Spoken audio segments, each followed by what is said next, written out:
Third question है 2 plus iota x plus 1 minus 2 iota y is equal to 3 plus 4 iota. बेटा पहले जो हमने दो क्वेश्चंस किए हैं उनके अंदर ये था कि सिंपल हमारे पास आयोटा वाली वैल्यू अलहदा थी, यानी कि रियल नंबर अलहदा थे, अमेजी नंबर अलहदा थे। इसके अंदर ऐसा कोई भी सीन नहीं है कि हमारे पास ये भी आयोटा है ये भी आयोटा है। हमें नहीं आइडिया हो रहा कि यहाँ पर रियल नंबर कौन से हैं और अमेजी नंबर कौन से हैं। तो फर्स्ट ऑफ ऑल हम ये करेंगे, इस इक्वेशन को करेंगे सॉल्व करने के बाद हम बताएंगे कि हम रियल और अमेजी नंबर को अलग-अलग करेंगे। फर्स्ट ऑफ ऑल 2 को x के साथ मल्टीप्लाइड करेंगे तो हमारे पास आ जाएगा 2x प्लस आयोटा को भी इसी तरीके से x के साथ मल्टीप्लाइड करेंगे तो आयोटा x आ जाएगा, प्लस 1 को y के साथ मल्टीप्लाइड करेंगे तो y आ जाएगा, माइनस 2 को y के साथ मल्टीप्लाइड करेंगे तो 2y आयोटा आ जाएगा, इज इक्वल टू हमारे पास आ जाएगा 3 प्लस का 4 आयोटा। देन इसके अंदर हमने ये देखना है कि जो रियल नंबर हैं उनको पहले लिख लेते हैं और जो अमेजी नंबर हैं उनको बाद में लिख लेते हैं। ये हमारे पास अमेजी नंबर है और ये भी अमेजी नंबर है। इससे पहले हम लिखेंगे 2x प्लस वाई प्लस, इसमें भी आयोटा है इसमें भी आयोटा है, हम आयोटा कॉमन ले लेते हैं, हमारे पास आ जाएगा x माइनस का, क्योंकि ये माइनस है तो माइनस का 2y और इसके साथ ये आयोटा आ जाएगा क्योंकि आयोटा हमने इसमें से कॉमन ले लिया है, is equal to 3 plus 4 iota आ जाएगा।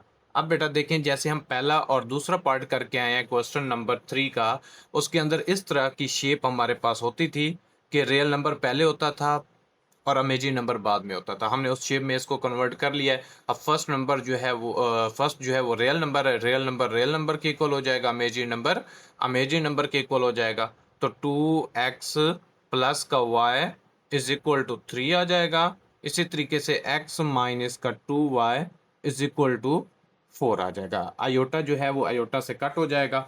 देन हम दरमियान में एक लाइन लगा देते हैं ताकि हम इनके दरमियान डिफरेंस जो है वो शो कर सकें। अब बेटा देखिए, यहाँ पर एक और भी मसला क्रिएट हो गया है। पहले तो हमारे पास जो भी इक्वेशंस आती थी वो सिंपल एक्स और वाई में होती थी, हम वैल्यूज फाइंड आउट कर लेते थे। अब ये एक्स और वाई दोनों में आ गई है। हम इसको इक्वेशन 1 का नाम दे देते हैं और इसको इक्वेशन 2 का नाम दे देते हैं।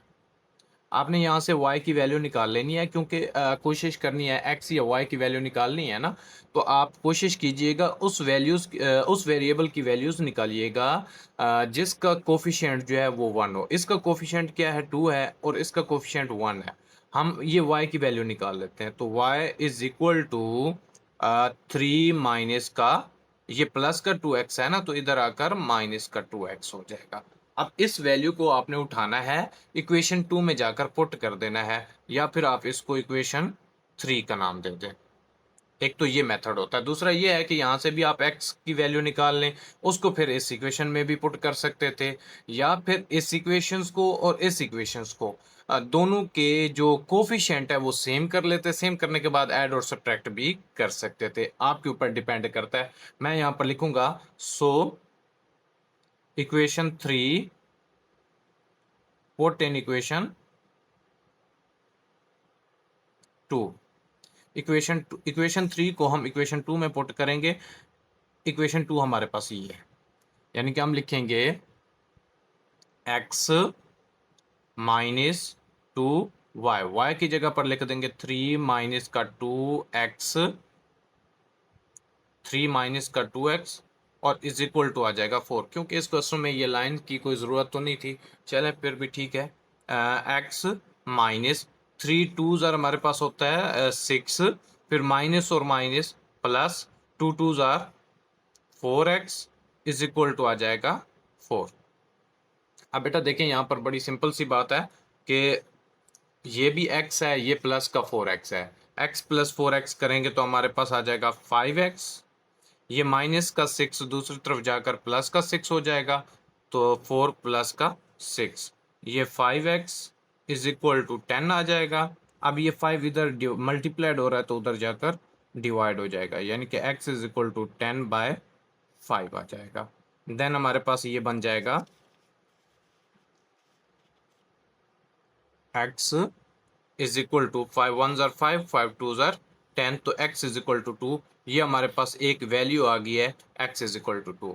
अब हमने ये करना है कि ये जो x इज इक्वल टू 2 आया है इसको उठाना है। आपकी मर्जी है कि आप इसको इक्वेशन 1 में पुट करें, 2 में पुट करें या फिर 3 में पुट करें। तो हम इसको पुट कर देंगे इक्वेशन 3 के अंदर, क्योंकि वहां से y की वैल्यू जो है वो इजीली हम फाइंड आउट कर सकते हैं।